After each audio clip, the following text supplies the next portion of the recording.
Late in the evening, at an hour when most folks would be snug in bed and unaware of the quiet tensions that roam unchallenged through deserted streets, a single car, an unassuming dark blue sedan, wound its way along a narrow back road. Behind the wheel sat Nadine Mitchell, a poised and quietly determined black woman of middle years, whose steady gaze rarely missed a detail. She wore an expression both thoughtful and vigilant, as though her mind was perpetually sorting out a puzzle. There was no urgency in her driving. She understood that sometimes the greatest power lay in patience. She slowed at an intersection marked by a half-faded stop sign, her foot pressing gently on the brake, just long enough to confirm she was following the letter of the law. Then she continued forward, easing through the stillness that enveloped the night. Red and blue lights burst suddenly into her rearview mirror, tearing at the darkness like jagged sparks. Nadine felt her pulse quicken just a fraction, although she had long practiced the art of controlling her reactions. She had seen many situations like this in her life. Too many, some might say. The patrol car behind her swerved slightly before straightening out, its siren wailing with an intimidating shriek that signaled official authority.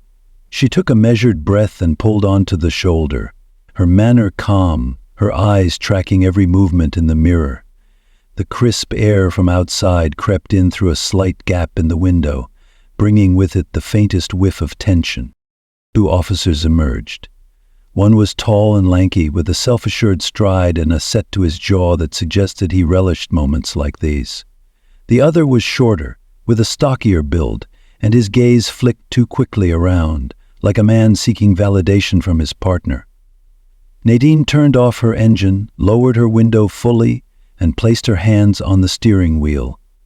In that gesture, she conveyed a lifetime's worth of weariness and readiness.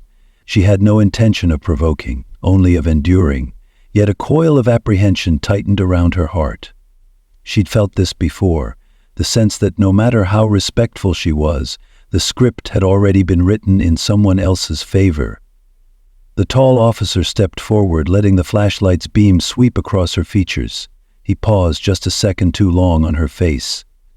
"Evening," he said, his voice laced with an official sharpness. "You rolled right through that stop sign back there. Any reason you didn't come to a complete stop?" She met his eyes calmly. "Good evening, officer. I did stop, actually." Her voice was measured, not defiant. She had learned how to convey quiet certainty without sounding argumentative. "Perhaps you didn't see me pause. It was a brief but full stop." His lips thinned with displeasure, as though he'd been denied the opening he expected. "Let's not argue the details. License and registration." He said it as a command, not a request. Nadine complied, smoothly opening her wallet to retrieve what he needed. She handed her documents over, every motion practiced, steady. The tall officer glanced at them, scrutinizing her address. "Local, huh?" he murmured, flicking his flashlight's beam across the interior of the car. He seemed disappointed not to find something obviously incriminating. The shorter officer, meanwhile, hung back near the trunk, peering in through the back window with an uncanny eagerness. Nadine pressed her lips together, maintaining her composure. She knew how these things could turn under the wrong circumstances, and tonight felt wrong. A subtle negativity radiated from the pair, as though they had something to prove. She watched in the side mirror as the tall officer walked back to join his partner.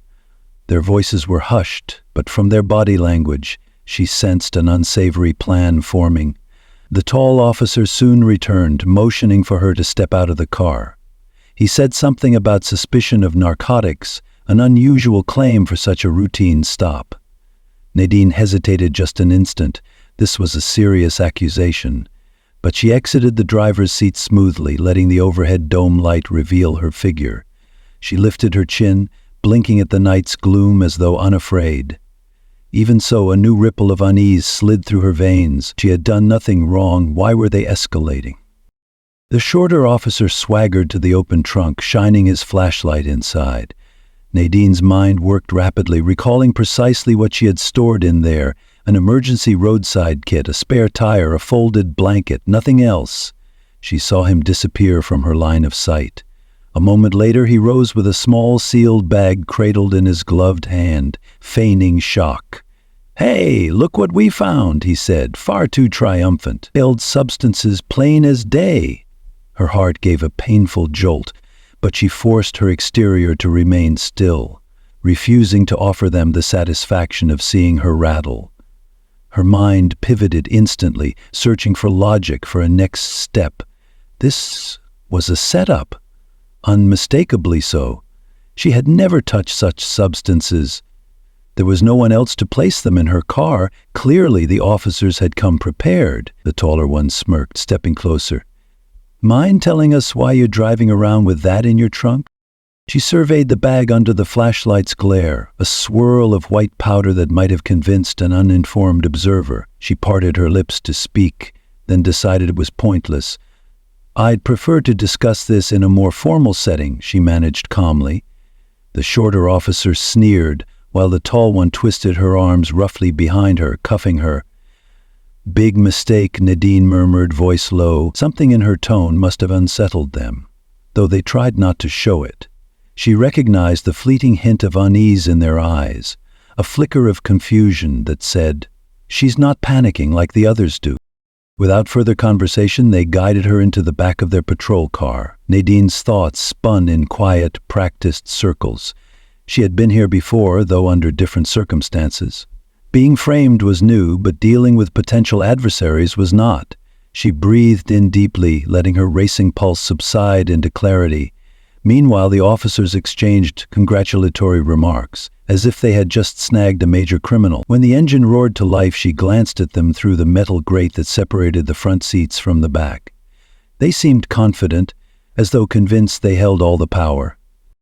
But she, Nadine Mitchell, was not what she appeared to be. She had spent years cultivating a skill set most people never even read about in spy novels. She had navigated labyrinths of corruption before and emerged unscathed. She simply needed time, a strategy, and most importantly, the perfect moment to strike. The police station rose out of the darkness like a forgotten fortress, its concrete walls illuminated by garish fluorescent lights. Nadine stepped out under the watchful eye of the shorter officer, who maintained a condescending grin. He led her in as though parading a prize, calling to his colleagues in a self-satisfied tone. "Caught one with intent to distribute. She had it right in her trunk." He placed the sealed bag on the counter with a flourish that made her stomach turn. The reaction from nearby officers was casual, as though this scene occurred all too often.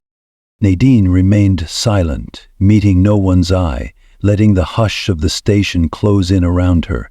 But she did notice one younger officer, lean, dark-haired, with a hesitant expression, looking at her with something like concern. While the others smirked or nodded in acceptance of the triumph, he frowned as though the story didn't quite add up for him. She filed his face away in her memory, marking him as a potential ally. Possibly he was new enough not to be fully jaded. The booking process felt surreal. Ink pressed onto her fingertips, a camera flashed harshly in her face. She was asked for her name and occupation, which she gave simply as Nadine Mitchell, freelance journalist. She had used variations of that answer a dozen times on previous assignments.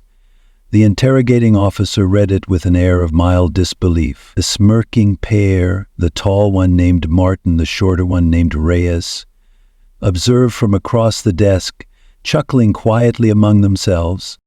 With the bureaucratic steps completed, they escorted her to a holding cell in the back.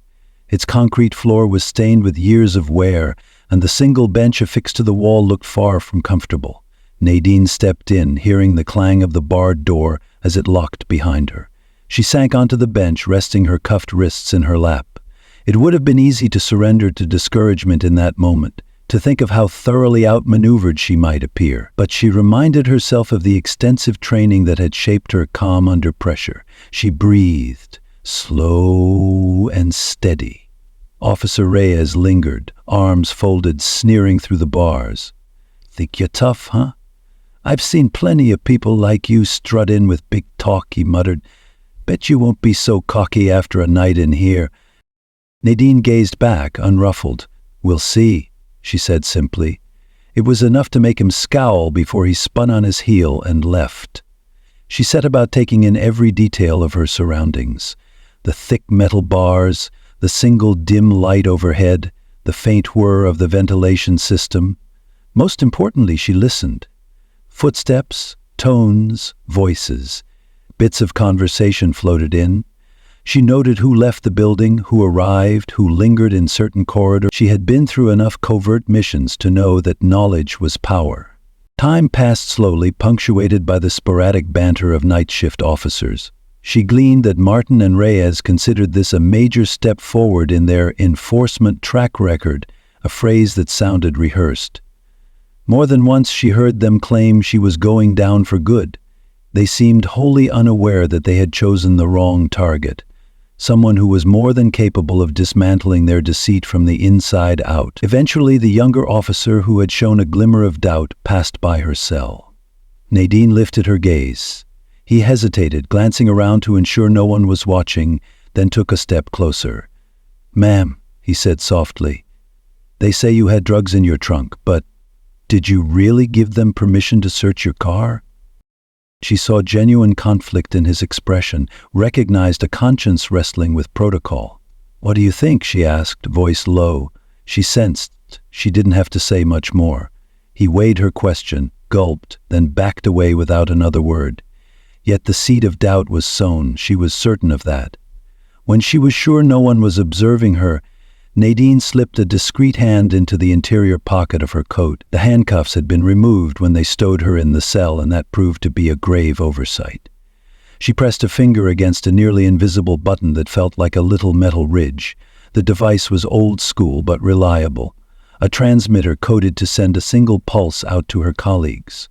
She pictured them receiving the message, nodding in that tight, controlled way professionals do when an operation escalates. Her heart calmed at the knowledge that help would come.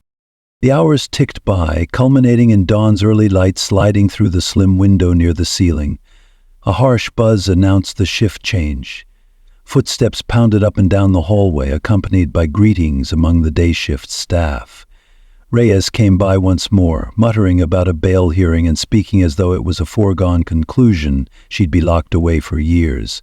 Nadine merely arched an eyebrow. At the front desk, the younger officer, whose nameplate read Collins, fidgeted in his chair, glancing repeatedly at the cell monitors. Anytime Martin or Reyes strolled by, he'd straighten and pretend to be engrossed in routine tasks. But once they left the area, he scrolled through arrest records on his computer, each file deepening his evident unease. Patterns were emerging that made his expression darken. Nadine watched him, sympathetic. She recalled a time she had felt powerless, bound by rules that protected the crooked. Sometimes she remembered a mentor saying, "The hardest step is to speak up when everyone else is silent." She guessed Collins might do the right thing eventually, but she couldn't rely solely on him. Her own team was mobilizing. She could almost feel them drawing closer, though they would wait until the best possible moment to act. She took stock of everything she could use. Her role was to endure quietly, letting the officers believe their plan was airtight. Their complacency would be their undoing. Morning wore into afternoon. The station hummed with phone calls, people milling about, bored chatter about routine cases. Martin and Reyes treated their big bust as a trophy, walking around with puffed chests. Nadine caught fragments of their conversation. Apparently, they had done this before, planting evidence on unsuspecting civilians who fit whatever description they found convenient. She swallowed her outrage, keeping it buried beneath a stoic exterior. Eventually, justice would find them. Her job was to expedite that. Collins retreated to the records room during his lunch break. The cramped space smelled of dust and old coffee. He searched for older case files involving Martin and Reyes, cross-referencing them with the people they'd arrested. Over and over, he found narratives that were suspiciously similar. Stopped for failure to halt at a stop sign. Consent to search given. Drugs discovered in trunk. Suspect became nervous. The pattern was too obvious for him to ignore. Each line he read pounded like a drum in his head. He exhaled shakily, weighed the consequences of confrontation, then pressed a trembling hand to his temple. He had to act, or he'd be complicit. Back in her cell, Nadine sat with closed eyes. She pictured the subtle drama playing out in Colin's mind. As a journalist, and as someone whose skill set went far beyond mere writing, she understood the fragility of moral compasses in corrupted systems. She prayed he'd gather enough courage to speak out. She also prayed her own backup would arrive soon. She had no illusions about how quickly a planted bag case could spiral into official charges if no one intervened. Reyes ambled by and tapped the bars with a baton. "Your hearing's in a few hours," he said, his voice loaded with condescension. "Don't bother looking so calm. The judge won't be lenient on a distributor." She offered a faint smile that made him frown. "I guess we'll see," she murmured. Moments later, the front doors of the station opened to admit half a dozen individuals in plain suits. They bore no visible insignia, but Nadine recognized the type: government agents. She felt a surge of relief that her message had found its mark. Tension descended across the station like a thundercloud. Conversations stilled as officers exchanged wary glances. One of these suits, a tall woman with silvering hair, approached the desk where Collins sat. Her posture held the confidence of someone used to taking command. Collins gulped, greeting them with uncertain politeness. The woman didn't smile. "We're here on federal business," she said, voice low enough that only he and a few bystanders could hear. "We need to see your shift commander, and we'd appreciate immediate access to your digital records." In the break room, Martin sat with the newspaper, glancing up when Reyes shuffled in, fuming.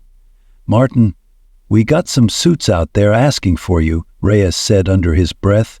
"Don't like the look of him." Martin stiffened. "Federal?" he asked. His eyes gleamed with the flit of panic. Reyes nodded in affirmation. They both recognized that the station never saw federal agents unless something big was happening. Their bravado wavered. They set aside their coffee cups and exchanged tense glances. If they had planted evidence on the wrong person, and that person had connections, then perhaps their so-called victory was turning into a trap. Nadine heard the footsteps quickening. The entire energy of the station shifted from casual to alert, as if everyone sensed a storm about to break. She rose from the bench, pressing her face close to the bars. Down the hallway, she caught sight of the silver-haired agent conferring with the station's senior officer, who looked almost comically flustered. The agent's face was impassive but relentless, nodding as though she already suspected the entire truth. A second agent, tall and wiry, broke away and headed for a side room where staff records and archived data were kept. Meanwhile, Martin appeared at the far end of the corridor, Reyes trailing behind him. Their expressions were a bizarre mix of defiance and apprehension. Nadine saw them pass by Collins, who was studying his computer screen with renewed boldness. She almost felt sorry for the men, who now realized their carefully woven tapestry of lies might unravel. But she remembered the plight of those they had framed, the suffering they had inflicted. They deserved whatever consequences followed. Within minutes, the senior officer led the silver-hailed agent and her colleagues toward the bullpen. Nadine wished she could hear the entire exchange, but from the hushed tones and the worried glances, she gathered that the feds were pulling up case after case. One by one, Martin and Reyes's stories crumbled under scrutiny. Agents tapped on laptops, retrieving files. Some officers crowded around, no longer hiding their curiosity. The tension escalated sharply when the silver-maged agent raised her voice. "We need to speak with Officers Martin and Reyes immediately, in private." Collins briefly disappeared from Nadine's line of sight. Then he re-emerged, heading straight for her cell with a ring of keys in his shaky hands. He hesitated at the locked door, drawing a nervous breath. "They've found something," he said quietly, sliding the key into the lock. We've found something. This entire case you're pinned with. It's not real, is it?" Nadine observed the fear on his face. The moral clash inside him was palpable. "I told you," she said softly, stepping out as he opened the door. "They planted it." He nodded, swallowing hard. "I suspected as much." Then he beckoned her to follow him. She did so, keeping close, aware that a swirling crowd of agents and curious officers populated the hallway. The silver-majored agent spotted Nadine and approached with a curt nod.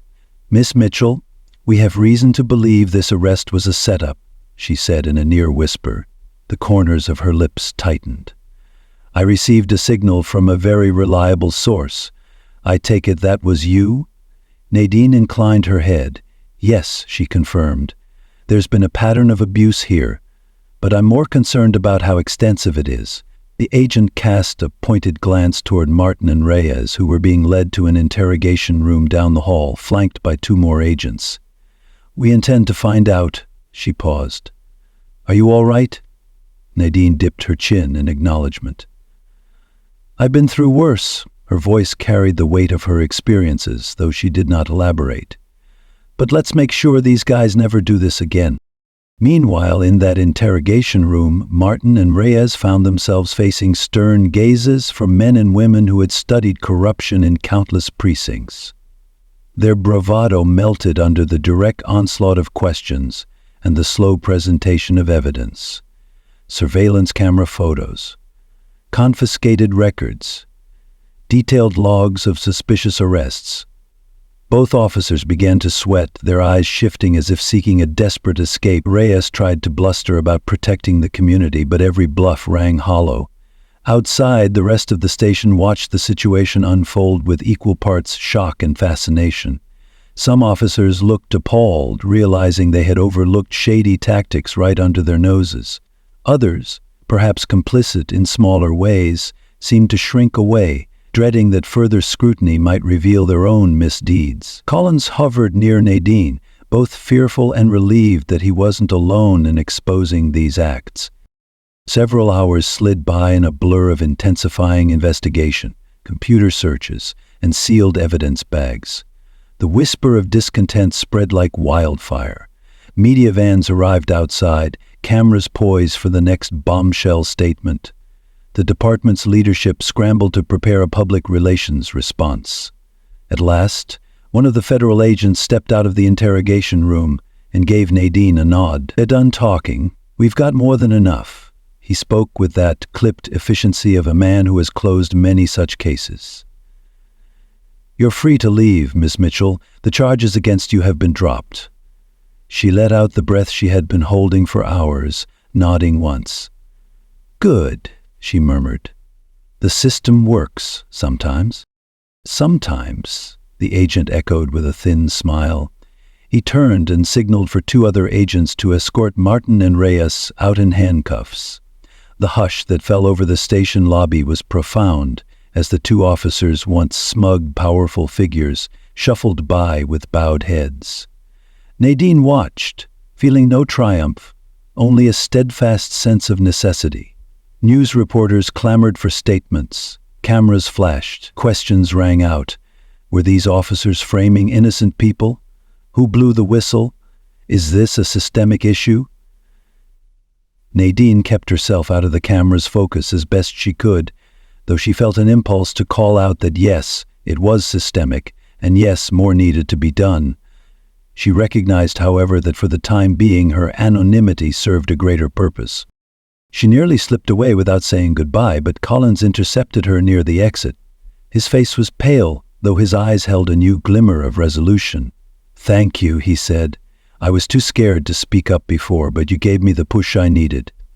"Sometimes we just need one reminder that it's our duty to do what's right," Nadine replied softly, "even when it puts us at odds with people around us." She saw tears gathering at the corners of his eyes and guessed how hard this day must have been for him. "Remember, courage isn't the absence of fear, but the triumph over it."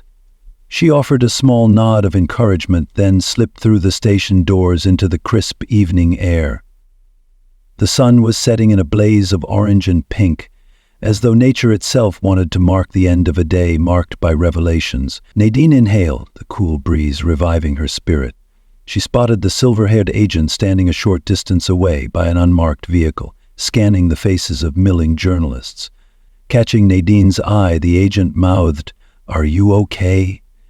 Nadine gave her a faint smirk in response. Yes, she was all right. More than that, she was committed to continuing the fight. Within days, Martin and Reyes's corruption became headline news. Footage of their handcuffed exit ran on every local station, accompanied by brash commentary on how an innocent citizen had nearly been railroaded into jail. In the flurry of public outcry, the department launched internal reviews. More cases were reopened. More victims of falsified evidence stepped forward. Tainted convictions were scrutinized. Lawyers and community members rallied, and the entire policing structure in that town faced the glare of accountability. Nadine, meanwhile, retreated to a modest hotel on the edge of town to plan her next steps. She wrote lengthy notes in her encrypted laptop detailing every nuance of her ordeal, archiving documents she had quietly acquired, preparing the story she would eventually share with the world. She knew the power of words to change hearts and minds, but she also had another reason for maintaining anonymity. Her far-reaching mission was not yet finished. There were more individuals like Martin and Reyes lurking out there, more unsuspecting residents who might be victimized. A knock at her door startled her from her notes. She opened it to find the same silver-haired agent who had orchestrated the takedown. "We traced the transmitter to you," the agent explained when Nadine raised a questioning eyebrow. "We want to thank you in person, away from the cameras." Nadine motioned her inside. The agent stepped in, gazing around the spare furnishings. She wore a faint smile of admiration. "Did you have to do this alone? You put yourself at great risk." Nadine shrugged. "I wasn't entirely alone.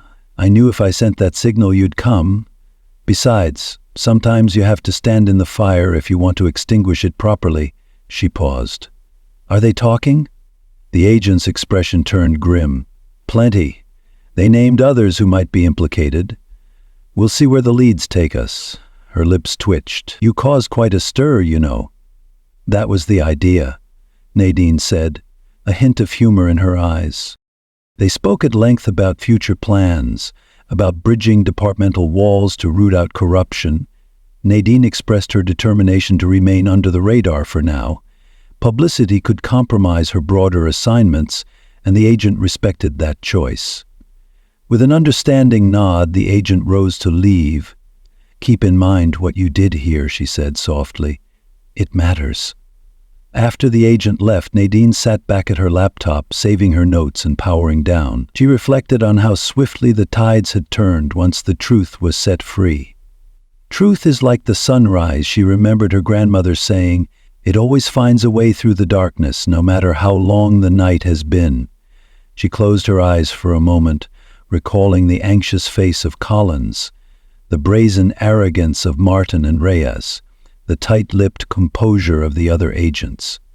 Everyone played their role. The outcome was relief and an affirmation that justice could, indeed, be served.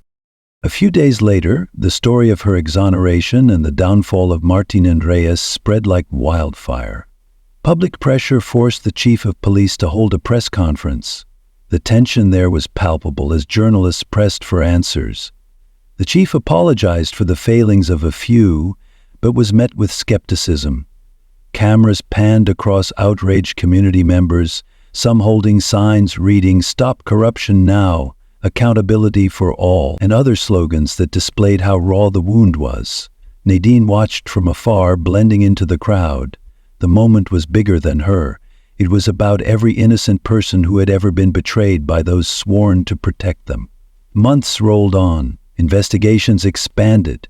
Martin and Reyes confessed to multiple misdeeds, implicating other officers. Several high-profile resignations followed. Many of those wrongly convicted were able to challenge their cases, some walking free after years behind bars. The media kept up the pressure, championing the cause.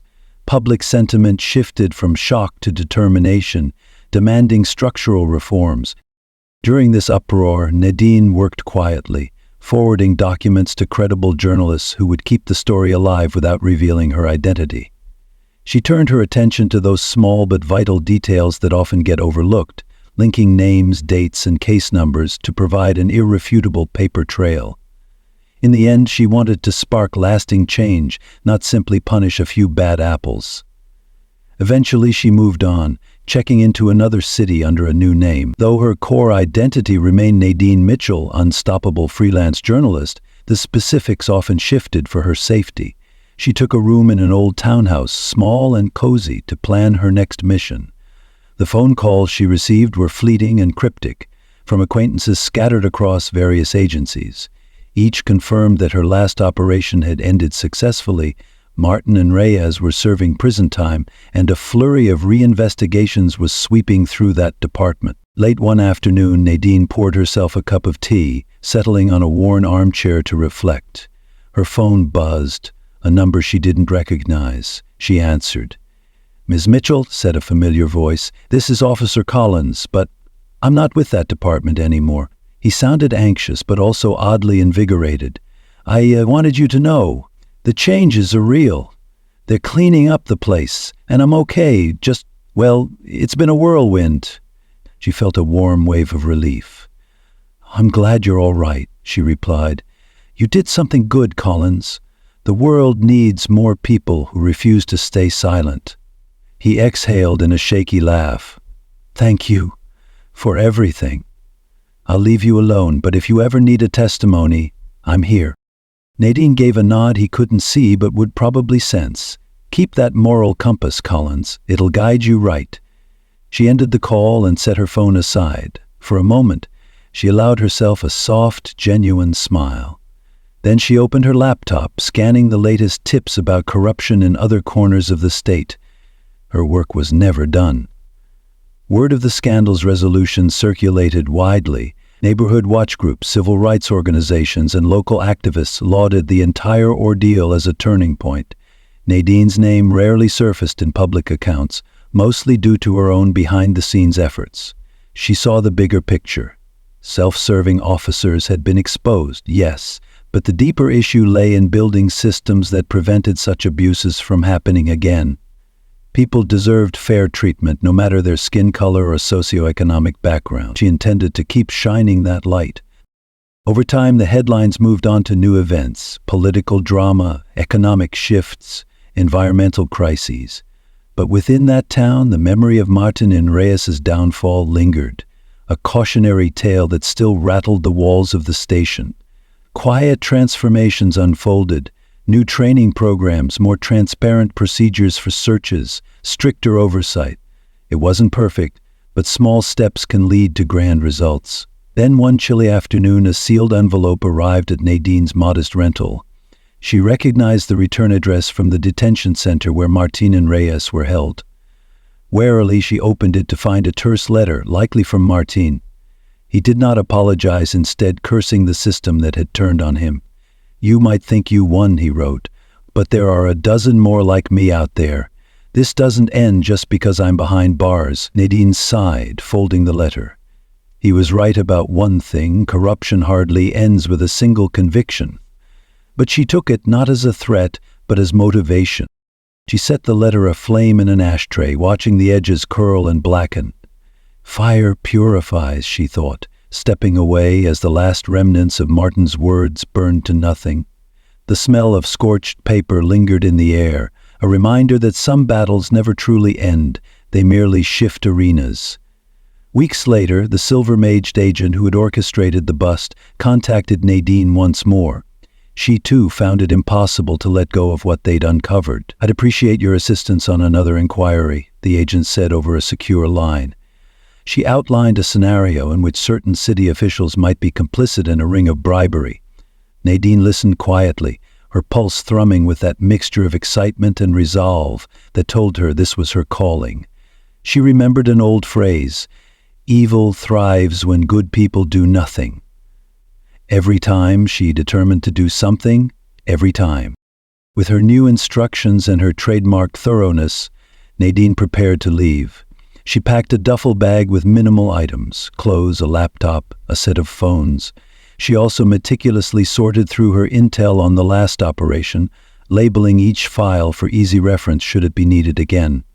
Over everything lay the sense that her victory was not an endpoint, but rather the proof that injustice, once confronted. On her final night in that cramped townhouse, she sipped chamomile tea by a small lamp's glow. She reflected on the swirling journey that began with a supposed traffic violation and ended with Martin and Reyes behind bars.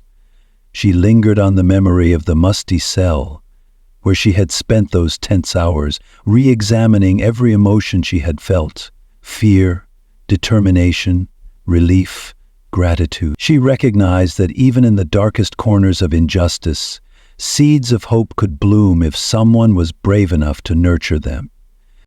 She wrote a few lines in a private journal she kept hidden in her luggage. Justice is sometimes slow to awaken, but once roused it roars louder than any lie. The powerless become powerful, and the powerful fall from grace. May we never forget that each of us bears a responsibility to the truth. Satisfied with those words, she tucked the journal away. At dawn, she locked up, leaving behind nothing but carefully cleaned rooms and quiet echoes of her presence. The next leg of her journey beckoned. She slipped into a borrowed car, started the engine, and drove off into a gray sunrise. Outwardly, she was just another traveler on the road. Inwardly, she carried the unbreakable conviction that wherever injustice thrived, she would shine a light on it.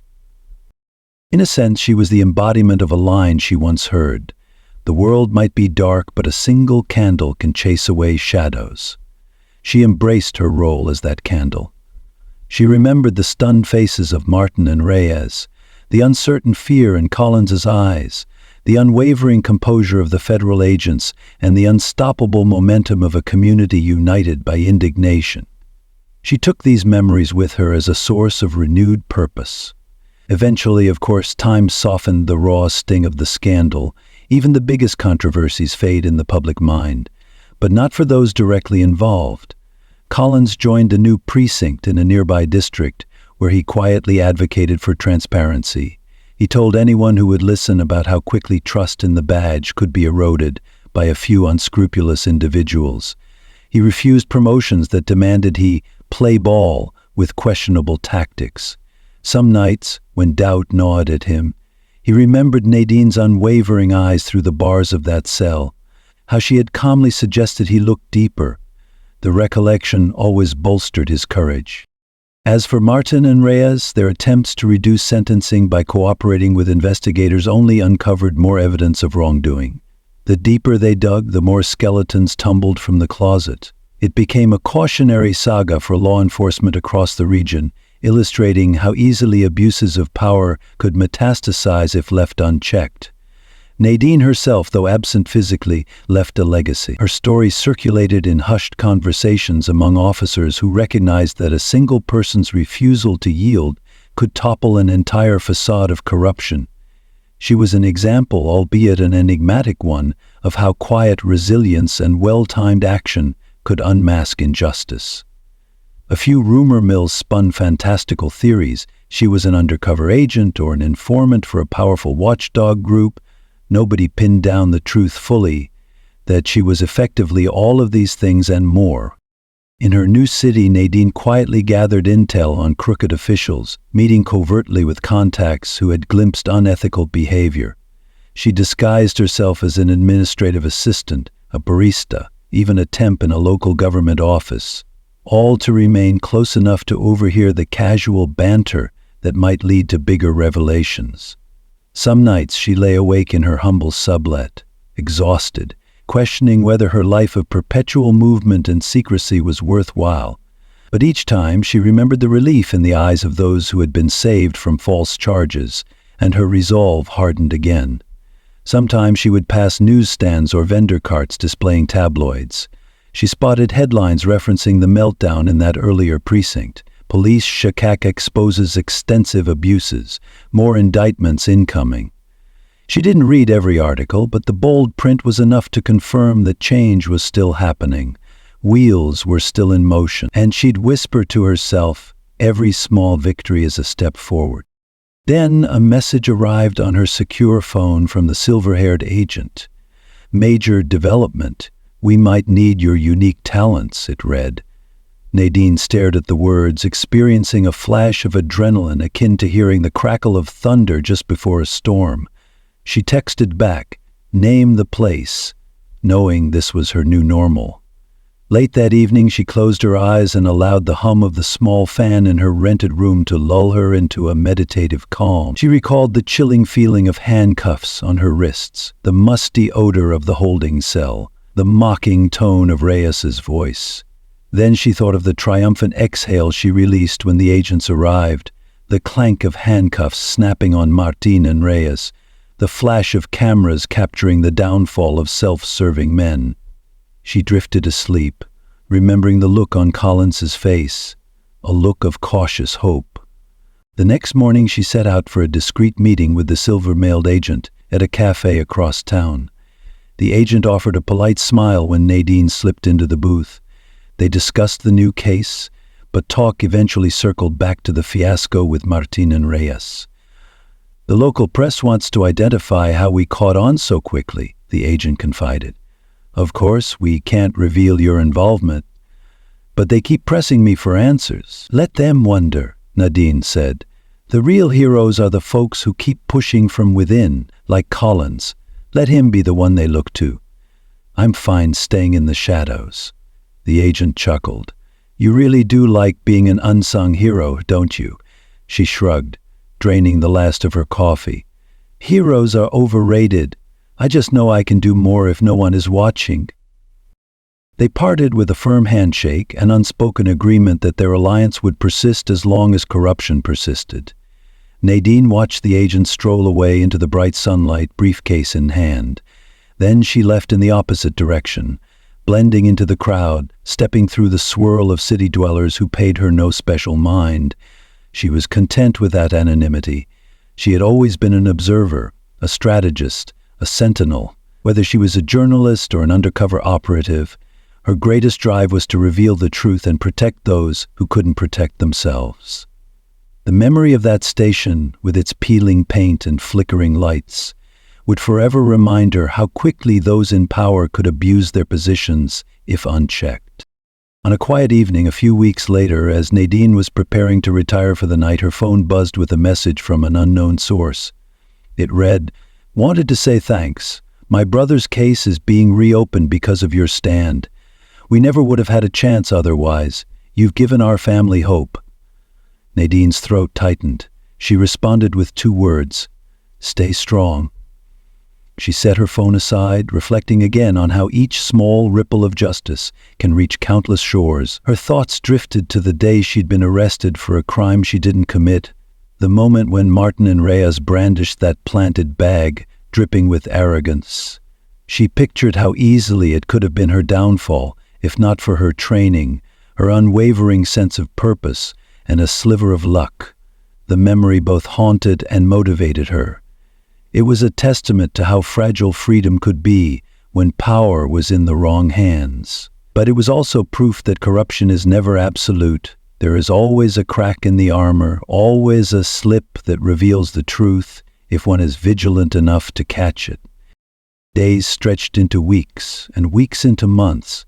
Nadine dove deeper into her new assignment, investigating officials who were rumored to demand kickbacks for city contracts. She compiled records quietly, forging alliances with a few conscientious employees who suspected their bosses were taking bribes.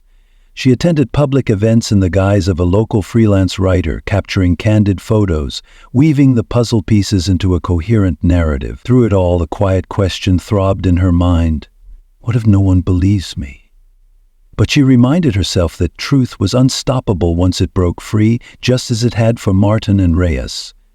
One sunny afternoon, a text arrived from Collins. "I gave an interview to a local station about what happened. They asked about you, but I kept it vague, just said there was someone who refused to be another victim." Nadine smiled, imagining the sense of pride Collins must feel, living proof that doing the right thing matters. She typed back a simple response, "Proud of you. Keep going." In the following weeks, that interview aired, sparking fresh interest in how the scandal had begun. Several city officials praised Collins' bravery, and calls poured into the station from people who might have been framed in the past, seeking to revisit their cases. The entire region was abuzz. Nadine observed from afar, satisfied that the story's momentum had yet to wane. She closed her laptop with a thoughtful expression, prepared to meet the silver-mailed agent once again for an update on the bribery ring case. Slipping into the driver's seat of a borrowed car, she paused to reflect on what she would say if she were ever forced to publicly address the entire fiasco from that night of her arrest. Maybe something like, "It's not about me, it's about ensuring that no one wields power without accountability. I did only what anyone should do, but too many choose not to." She nodded to herself. That was her truth. She drove in measured silence, letting the hum of the engine soothe her. Streets blurred past. New faces, new corners of a city teeming with stories, good and bad. In a quiet moment she whispered to herself, "In darkness, a single act of truth can be the flicker that lights a path." She recalled those words from a taped sermon her grandmother once played, and they lingered with poignant relevance. The silver-haired agent awaited her at a small coffee shop, hidden away from mainstream traffic. They greeted each other with a friendly, half-smiled, colleagues in an unspoken mission. Over steaming mugs, the agent filled her in. A major official was suspected of orchestrating bribes, funneling city contracts to favored firms in exchange for hush money. Nadine listened intently, asking methodical questions, her mind sorting out how to gather evidence, who to contact, how to remain undercover. Before they parted ways, the agent murmured, "This might be as big as the last fiasco, maybe bigger." There was a weight in her voice. "I appreciate that you don't shy away from going into the thick of it." Nadine gave a small shrug. "Somebody has to, right?" She offered a cordial wave and disappeared into the afternoon sun, her heart thrumming with purpose. In the coming weeks, she planned meticulously, meeting potential whistleblowers who were sick of the corrupt. Some were reluctant to talk, recalling what happened to those who crossed powerful people. She told them her own story in vague outlines, explaining that there was hope if enough evidence could be brought to light. Gradually, she amassed data, transaction records, suspicious text messages, inside commentary from city employees. She structured it like a fortress, each piece reinforcing the others, so that once revealed, it would be unassailable. Amid these efforts, she found moments to check on how Martin and Reyes's convictions were holding up. They had attempted appeals, but the mountains of proof against them were too daunting. Their sentences remained firm. She didn't delight in their downfall, but she felt relief that the system had followed through, at least this time. After so many years of witnessing flawed outcomes, it was a modest victory. On a windy night, after hours of sifting through compromised contract ledgers, Nadine leaned back, massaging the tension in her neck. Her phone vibrated, a single beep. A coded message from the silver-hailed agent read simply, "We're almost ready." She exhaled, anticipating the final phase, a coordinated strike that would bring this new ring of corruption crashing down. She read the text again, remembering the adrenaline rush when the agents marched into that station months ago, blindsiding Martin and Reyes. Justice was often slow, but the moment it arrived, it was swift and absolute. She sent a brief reply, "I'll have everything prepared." Then she returned to her files, double-checking. If there was one thing she hated, it was leaving a single loose thread. She meticulously cross-referenced dates, scanned copies of incriminating emails, compared signatures. She knew that, in the end, an official cornered by the truth might lash out. She needed bulletproof evidence. She thought again of the heartbreak she had sensed in Colin's voice when he realized how many people had likely suffered at the hands of Martin and Reyes. She vowed that this new scandal would see a similar reckoning for all involved. Days later, it all unfolded with the same unstoppable momentum. A flurry of federal agents swarmed the offices of the suspect official, seizing computers and documents. Nadine, observing from a distance, found a measure of satisfaction in the scene. She recognized the hush that came over onlookers, astonishment, anxiety, and for some, a glint of vindication. The official was led away for questioning, looking as rattled as Martin and Reyes had been. Nadine's heart pounded with a sense of déjà vu, recalling the night she was the one arrested. Except this time, the arrest was warranted. Within hours, the media pounced, broadcasting the story. Interviews commenced. People questioned how one determined journalist had quietly aided in exposing the operation. Nadine kept her head down, letting the silver-hailed agent handle the public side of things. Her reward was the knowledge that a system rigged for personal profit could be dismantled by the fearless unveiling of truth. Back at her small apartment, she paced the living room in the hush of dawn, her mind racing. The meltdown she'd just witnessed might lead to broader reforms. Perhaps the city would demand stricter oversight of public officials. She had no illusions that such changes came easily. She'd learned from the Martin and Reyes case that corruption had a knack for burrowing deep. But if enough people saw that justice was attainable, they might stand up rather than cower. When she finally sank onto her worn sofa, exhaustion tugged at her eyelids, but pride warmed her chest. Sometimes all it takes is the right domino to topple the row, she mused, recalling the moment Martin and Reyes realized they had cornered the wrong person. She shut her eyes, letting the memories of every risk she'd taken wash over her. In time, her breathing slowed to the gentle rhythm of dreamless sleep. Morning light stirred her, and she caught herself mumbling half-formed ideas for her next investigative angle. She scrawled them into a battered notebook. Then she brewed coffee, strong enough to sharpen her senses for the tasks ahead, finishing statements, packaging documents for the agent, ensuring the chain of custody on evidence was immaculate. She had become adept at such details, no longer just a journalist, but something akin to a covert ally for unmasking crime. At midday, she ventured out to meet the agent again. The tension in their greeting had eased. They exchanged updates in hushed tones, the agent sipping a latte, exhaled in relief. "We've got enough to keep them behind bars for a very long time. Their families might not thank us, but I suspect the city will." Nadine gave a sad smile. It always hurts someone, no matter how justified the punishment is. But accountability can't be optional. She sighed, letting her gaze wander across the street where passers-by carried on with their daily lives, blissfully unaware that a major scandal had just been unraveled behind the scenes. She and the agent parted ways with the promise of continued collaboration. Nadine found herself recalling the last time she parted with them, right after Martin and Reyes were charged. The sense of déjà vu was uncanny. Different players, same script. A hidden wrongdoing, a determined whistleblower, a final explosion of truth. She whispered, "You either stand for something or you fall for everything," a quote she'd once heard her mother say, and it felt apt for these times. In the weeks following, the official scandal dominated local media. Indictments rolled out, tangling up the conspirators. Nadine recognized the pattern from her previous escapades. Some folks scrambled to distance themselves, others quietly admitted guilt, and a few tried to deflect blame altogether. The cycle was both tragic and strangely familiar. Ultimately, facts were facts, and those who had orchestrated the corruption had no hiding place left. One evening, not long after the arrests, Nadine's phone lit up with an incoming call from a journalist at a reputable national outlet. They asked about rumors of a solitary figure who'd aided the feds in these last two major crackdowns. They seemed eager for a sensational exclusive. Nadine feigned ignorance. She had no desire to become a sensationalized figure. The real story wasn't about her.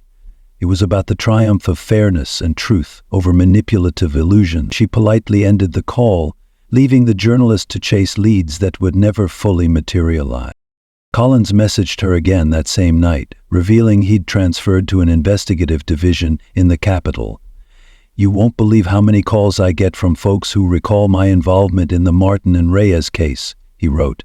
"Sometimes I still have nightmares about letting them roam free for as long as they did." Nadine typed back, "Focus on what you changed, not what you missed. You made the difference that led to the truth." She hoped he understood how vital that distinction was. She returned to her daily routines, balancing covert outreach with the quiet tasks of living. On some days she found it lonely, an existence that denied her the comforts of close friends and family.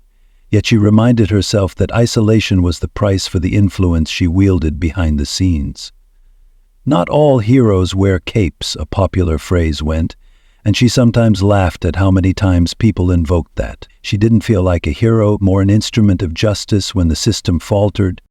At last the day arrived for the local authorities to finalize the new corruption scandal.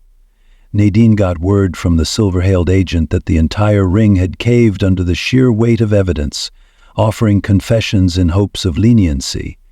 The agent's voice crackled with satisfaction over the phone line.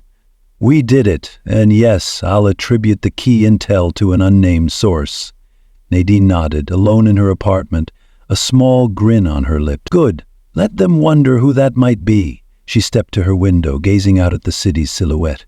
In the glass reflection, she saw a woman shaped by tests of moral fortitude, someone who had refused to let intimidation or cunning criminals break her spirit. She recalled the jarring clang of the cell door that night, the smug grin on Reyes's face, the terrifying realization that she could have been locked away for years if they had succeeded. She reminded herself how precarious justice could be, how crucial it was that the truth had come out. As shadows crept along the walls, she decided it was time to move on, just as she had after the last mission. She belonged wherever injustice grew bold enough to threaten the innocent. Gathering her minimal belongings, she set an out-of-office reply on her freelance journalist email alias, hinting that she was on assignment. The next morning, she checked out of her apartment, leaving behind a neat, unassuming space. Before departing, she paused to type a lengthy final note on her secure phone, a reflection of the philosophical perspective she hoped others might learn from her experiences. There comes a point in every stand for justice when you realize the truth is unstoppable once it sees the light. The ones who profit from lies may believe themselves invincible, but sooner or later the tide turns. When that tide comes, it sweeps away every falsehood clinging to the rocks. The moral of my story, if it can be called that, is simple. No matter how cleverly deceit is woven, a single thread of honesty can unravel it. And for those uncertain about stepping forward, remember that your voice might be the one that cracks the entire facade. Never doubt that a small group of thoughtful, committed citizens can change the world. Indeed, it's the only thing that ever has. Some quotes never lose their power. She pressed save, then locked the phone. Outside, a new day dawned, bright with possibility. She slid behind the wheel of another inconspicuous car, engine humming gently, and pulled away from the curb. She glanced in the rearview mirror only once, confirming the emptiness of the street. There was no fanfare, no goodbyes, just the forward momentum of an individual who remained keenly aware that justice never slept. Miles down the road, she caught her reflection in the mirror again. She looked neither triumphant nor weary, more like someone who had accepted her path, a path that demanded both solitude and resolve. She whispered quietly, almost as a mantra, "The truth will always shine through." Her foot pressed the accelerator. She had new horizons to reach, new wrongs to right, new glimmers of hope to kindle. And so, like a fleeting gust of wind that rattles the windows and reminds everyone that the world can shift in a heartbeat, Nadine Mitchell moved on to her next task. Her legacy lingered behind her, a dismantled ring of corrupt officers, grateful families who were freed from false charges, a still hopeful officer named Collins who now fought for transparency, and a community awakened to the possibility of real reform. In the end, the greatest victory was not that Nadine conquered formidable foes, but that she demonstrated how a single resolute voice could turn a fearful system on its head. We can learn from her story that silence often stands as the accomplice to injustice, and speaking up, though daunting, is the catalyst for change. As the saying goes, the only thing necessary for the triumph of evil is for good people to do nothing. Nadine was in her own way the antidote to that apathy. She walked forward, belonging everywhere and nowhere, embodying the lesson that every life touches 1,000 others, for better or for worse. May her example remind us that bravery need not be loud or showy. Sometimes it's as unassuming as a quiet woman refusing to let a setup become her downfall. And may we remember above all that truth, once awakened, is a force no lie can contain. When faced with that pivotal choice, complicity or action, may we choose to act, remembering that any one of us can be the flame that lights an entire forest, or the pen that writes a new destiny. In the end, that is how justice breathes, through each of us daring to say, enough.